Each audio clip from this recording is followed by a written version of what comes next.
everyone, Sabrina from Campbell's Freedom Farm, and today we're going to plant the Mexican ground cherry, also known for us is the tomatilla. The tomatilla is native to Mexico and South America, and it's just an amazing plant. It's like a tomato, but almost pineapple-y tasting, but in a husk, a very protective husk.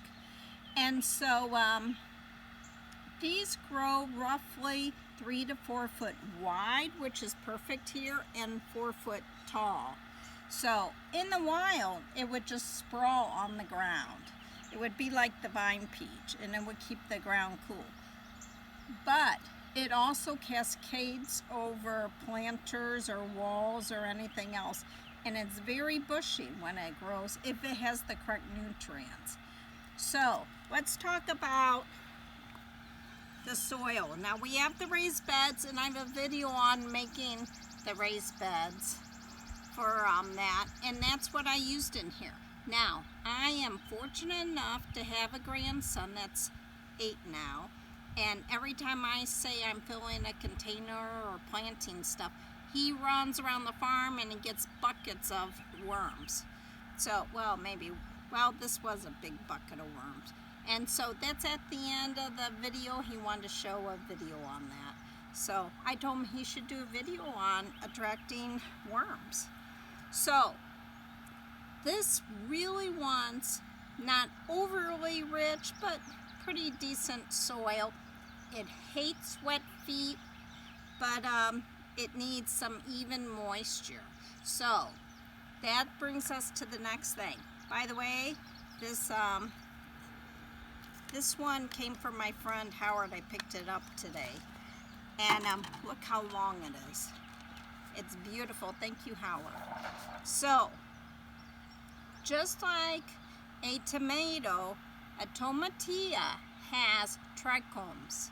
So it's the hairs along here. That allows it, as it goes around the ground and it puts roots into the ground to obtain moisture. So, do I bury this or don't I? Okay, this is the thing. If you're in a warm area, and especially in a container, you want to bury it. Why? Because you want to develop lots of roots. In the hot times, it can pick up more moisture.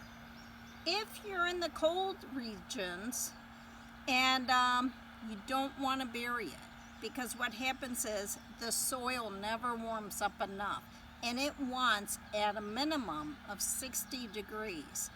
So for us, we're in the Midwest, we're burying this. It's already 90 today. Last week, it was like 40 at night. So all I'm going to do, and I'm not going to overly bury this, I'm just going to drop it in. And if there were leaves, I already peeled the leaves. I should have left them on. And I'm going to just put it here and cover it up. Now, this needs a really strong fence. Okay, I have to wind this through or else I have to tie it. I'm going to do that after the video. But it's going to climb up here. Now, can I just plant one tomatilla? No. No, you can't. Okay, a tomatilla is an outcrosser plant since it needs another plant to set fruit. So basically, it's not self-pollinating. They both have female and male flowers, each plant, but it has to come from a different plant. So the question is, can I propagate some of this and make 2 plants? No. It has to be from a different seed. I mean, it's very particular. So what I also have is a different type of tomatilla. And these I started, so it's a lot smaller. I swear they must have started January on those. Okay, and this one, I'm going to pull this leaf off, and I'm going to just bury it to here. Okay, and that's what you'll see. Now, what I plan to do is take some string and go across, and I'm going to keep this pretty much a foot away from here. So, I'm going to companion plant. Now, let's talk about what can we plant. Well, we could plant a garlic or an onion or whatever, anything from the allium plant, and they do great things. I mean, they almost get rid of everything, including aphids, spider mites, fungus gnats, even ants, which is great. However, just like the fern, it's allelopathic, so it's not a friendly thing, but it's a little different. The fennel didn't like anything. The onion and garlic like a lot of things, but what it doesn't like is dill. And, well, it does like dill a little bit, but it doesn't like parsley.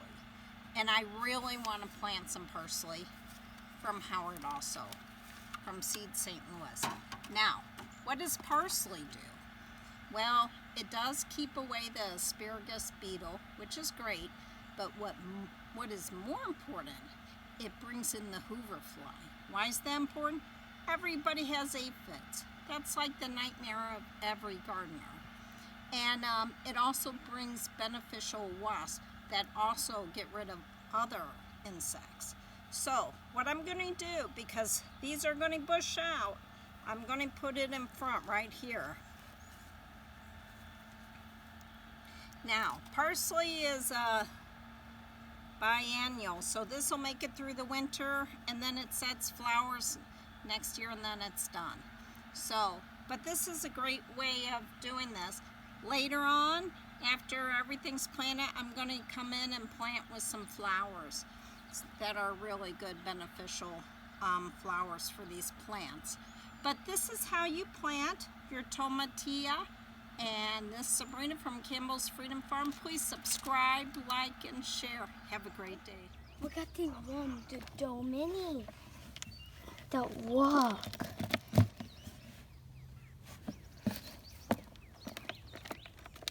Are you going to do a video and show them how you catch them for the garden? Oh, yeah. Okay. And the one thing about worm, the dope battle, they can eat the whole environment. If you eat a worm on the ground, they pick them up and they'll put them in the dirt. That's right. Okay, stay tuned for Stefan's worm catching video.